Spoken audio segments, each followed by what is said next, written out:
Halo semua, selamat datang di channel Sekretariat Daerah Kabupaten Tanggamus. Kali ini kami akan menjelaskan mengenai langkah-langkah penyusunan laporan survei kepuasan masyarakat. Check it out. Berdasarkan Permenpan RB nomor 14 tahun 2017 tentang pedoman penyusunan survei kepuasan masyarakat. Survei kepuasan masyarakat merupakan suatu upaya yang dilakukan oleh unit pelayanan publik kepada masyarakat untuk menilai kepuasan mereka sebagai pengguna layanan. Pelayanan publik yang dilakukan oleh aparatur pemerintah akan diukur melalui nilai Indeks Kepuasan Masyarakat atau IKM secara nasional. Hal ini harus dilakukan untuk meningkatkan sistem pelayanan kepada masyarakat.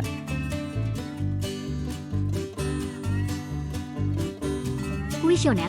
Dalam menyusun laporan survei kepuasan masyarakat digunakan daftar pertanyaan atau kuesioner sebagai alat bantu pengumpulan data kepuasan masyarakat sebagai penerima layanan. Penyusunan kuesioner disesuaikan dengan jenis layanan yang disurvei dan data yang ingin diperoleh dari jenis ataupun unit layanan. Pembuatan kuesioner. Bagian pertama, judul dan nama instansi yang melakukan survei. Bagian kedua, identitas responden, jenis kelamin, usia, pendidikan, pekerjaan, serta ditambahkan kolom waktu atau jam responden. Bagian ketiga, berisikan daftar pertanyaan terstruktur yang berisikan jawaban dengan pilihan berganda atau pertanyaan tertutup, maupun yang tidak terstruktur dengan daftar pertanyaan tidak terstruktur, pertanyaan terbuka, yaitu pertanyaan dengan jawaban bebas, di mana responden dapat menyampaikan pendapat, saran, kritik, dan apresiasi. Desain bentuk jawaban dalam setiap pertanyaan unsur pelayanan dalam kuesioner berupa jawaban pertanyaan pilihan berganda. Bentuk pilihan jawaban pertanyaan kuesioner bersifat kualitatif untuk mencerminkan tingkat kualitas pelayanan. Tingkat kualitas pelayanan dimulai dari sangat baik atau puas sampai dengan tidak baik atau tidak puas. Pembagian jawaban dibagi dalam 4 kategori, yaitu 1. Tidak baik, diberi nilai persepsi 1, 2. Kurang baik, diberi nilai persepsi 2. 3. Baik, diberi nilai 3. 4. Sangat baik, diberi nilai persepsi 4. Contoh, penilaian terhadap unsur prosedur pelayanan. 1. Diberi nilai 1, tidak mudah.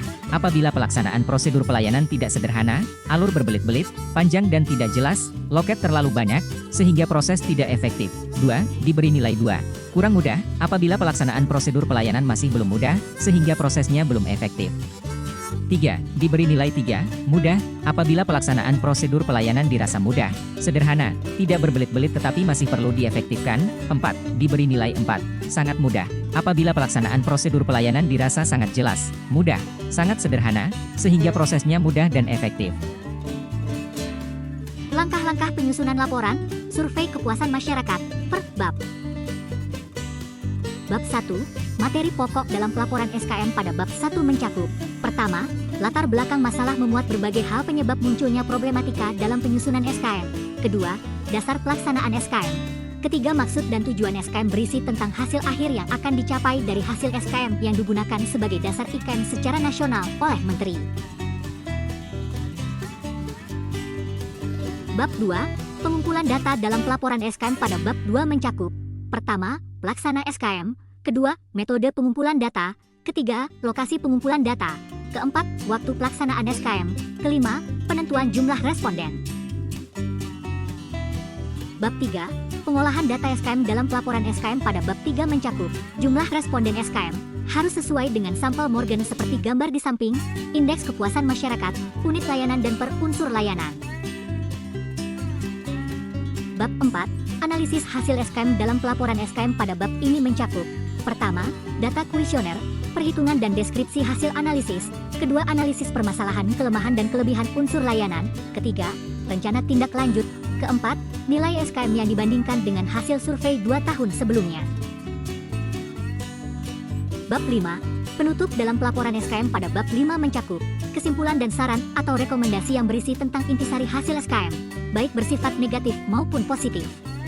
Sedangkan saran atau rekomendasi memuat masukan perbaikan secara konkret pada masing-masing komponen yang menunjukkan kelemahan serta ringkasan eksekutif atau eksekutif sumari. Lampiran yang berisi bentuk kuesioner, hasil olah data SKM, dokumentasi terkait pelaksanaan SKM. Apabila kurang jelas, dapat melihat contoh pelaporan SKM yang telah kami lampirkan di deskripsi. Terima kasih telah menonton semua. Jangan lupa di like, komen, dan subscribe.